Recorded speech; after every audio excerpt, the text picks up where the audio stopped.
Hi friends, எல்லாம் எப்படி இருக்கீங்க? ஸோ நம்ம இன்றைக்கி பார்க்க போகிறது ஆட்டுக்குடல் குழம்பு, போட்டி அது சொல்லுவாங்க.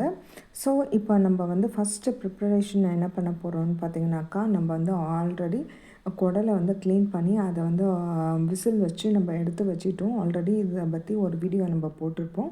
ஸோ பார்க்காதவங்க அந்த வீடியோ வந்து நீங்கள் பார்த்துக்கோங்க. இப்போ கடாயில் வந்து நம்ம எண்ணெய் ஊற்றிட்டு அதில் வந்து பட்டை, லவங்கம், கிராம்பு இந்த மாதிரி போட்டு அதை வந்து நம்ம வந்து ஃப்ரை பண்ணிவிட்டு, அதுக்கப்புறம் இப்போ வந்து வெங்காயம் ஒரு 2 வெங்காயம் போல் வந்து நல்லா கட் பண்ணி வச்சுட்டு அதை வந்து உதிர்த்து விட்டு, இப்போ நம்ம வந்து இதை நல்லா டீப் ஃப்ரை பண்ணி எடுத்துக்க போகிறோம்.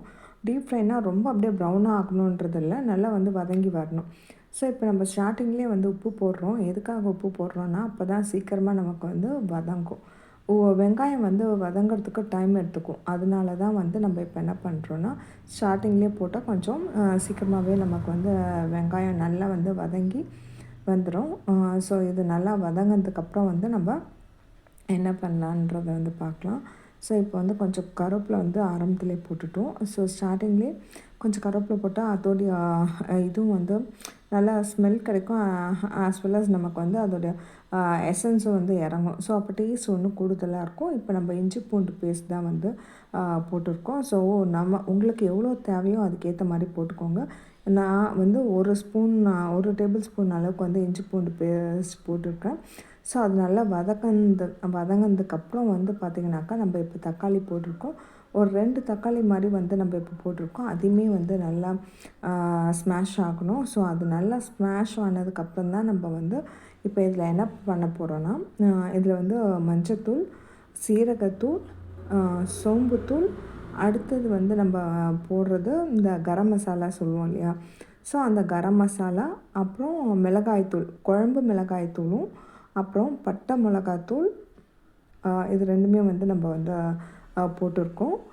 ஸோ அப்போ தான் நமக்கு வந்து நல்ல ஒரு கிரேவி கிடைக்கும், டெக்ஸ்சர் கிடைக்கும். ஸோ அந்த ஒரு ரீசனுக்காக வந்து நம்ம போடுறோம். இப்போ நல்லா வந்து வதங்கிடுச்சு. ஸோ வதங்கினதுக்கப்புறம் ஆல்ரெடி நம்ம வந்து பாயில் பண்ணி வச்சுருக்கோம் இல்லையா ஆட்டோடைய குடல், அது எல்லாமே வந்து நம்ம இப்போ இது நல்லா ஒரு எண்ணெய் பிரிஞ்சு வந்ததுக்கப்புறம் இதை வந்து நம்ம என்ன பண்ணுறோன்னா, இதில் வந்து போட்டு தண்ணி இருக்க வேணாம்.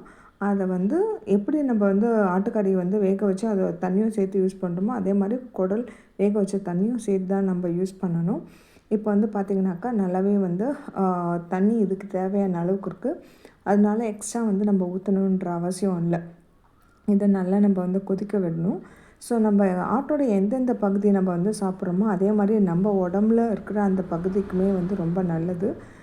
இப்போ நல்லா வந்து கொதிச்சிட்ருக்கு. ஸோ இப்போ நல்லா கொதிச்சிட்ருக்கப்போ ஒரு கிளறி விட்டுடலாம். எனக்கா அடி பிடிக்கும், இல்லைன்னா வந்து எல்லா இதுவும் வந்து அடியிலேயே வந்து போய் தங்கிடும். ஸோ அடிக்கடி வந்து எந்த ஒரு விஷயமா இருந்தாலும் சரி, நீங்கள் எது பண்ணுற மாதிரி இருந்தாலும் அப்பப்போ கிளறி விட்டுட்டே இருந்தீங்கன்னா ஈவனாக ஸ்ப்ரெட் ஆகும். இப்போ இது வந்து என்ன எடுத்து வச்சுருக்கேன்னு பார்த்தீங்கன்னா, தேங்காய் 2 பீஸ், இது கூட 4 பீஸ் முந்திரி பருப்பு, அது கூட கொஞ்சம் சோம்பு, இது எல்லாமே வந்து போட்டு நல்லா கிரைண்ட் பண்ணி பேஸ்ட் ஆக்கி, இப்போ வந்து நல்லா இது அந்த பச்சை வாசனை, மிளகாத்தூள் பச்சை வாசனைலாம் போனதுக்கப்புறம் இதை வந்து இது கூட வந்து போட்டு நல்லா வந்து கொதிக்க வைக்கணும். இந்த தேங்காய் அரைச்சி ஊற்றுனதுக்கப்புறம் கொஞ்சம் ஸ்லோ ஃப்ளேமில் வச்சு வந்து நீங்கள் நல்லா வேக வச்சிங்கன்னா அடி பிடிக்காது. அட் த சேம் டைம் வந்து அதோடய எசன்ஸ் வந்து நல்லா இறங்கும். உப்பு எல்லாமே வந்து கரெக்டாக இருக்குது. நீங்களுமே வந்து இதே மாதிரி ட்ரை பண்ணி பார்த்துட்டு வந்து எனக்கு கமெண்ட் செக்ஷனில் சொல்லுங்கள். ஸோ தேங்க்ஸ் ஃபார் வாட்சிங் திஸ் வீடியோ. மறக்காமல் லைக் பண்ணுங்கள், ஷேர் பண்ணுங்கள் அண்ட் சப்ஸ்கிரைப் பண்ணுங்கள். Bye friends.